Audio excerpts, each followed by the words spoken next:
ఈ మధ్య కాలంలో విమాన ప్రమాదాలు ఎక్కువగా జరుగుతున్నాయి. కొంతమంది పైలట్లు చాకచక్యంగా విమానాన్ని సేఫ్గా ల్యాండ్ చేస్తున్నారు. అయితే సెర్బియాలోని బెల్గ్రేడ్ విమానాశ్రయంలో ఓ పైలట్ టేకాఫ్ చేస్తున్న సమయంలో విమానం ప్రమాదానికి గురైంది.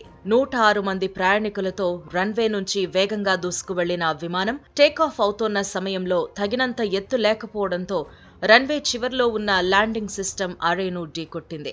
ఈ సమయంలో విమానం ఎడమవైపు రెక్క భాగం ధ్వంసమైంది. అంతేకాక రంధ్రం పడడంతో విమానం బాడీ చీరుకుపోయింది. ఇక విమానం టెయిల్ కూడా దెబ్బతిన్నట్టు తెలుస్తోంది.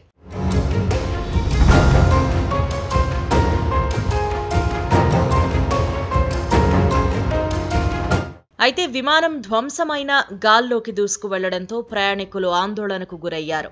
గంటపాటు గాల్లో ఎగిరిన తర్వాత మళ్లీ విమానం అదే ఎయిర్పోర్టులో ల్యాండ్ అయింది. ఇక గాల్లో ఉన్న సమయంలో విమానంలో కుదుపులొచ్చాయని ప్రయాణికులు తెలిపారు. అయితే ఈ ప్రమాదంలో ప్రయాణికులంతా సేఫ్గా ఉన్నారు అని, ఎవరికీ గాయాలు కాలేదని అధికారులు తెలిపారు. ఈ ఘటనతో కొద్దిసేపు బెల్గ్రేడ్ ఎయిర్పోర్టును మూసివేశారు.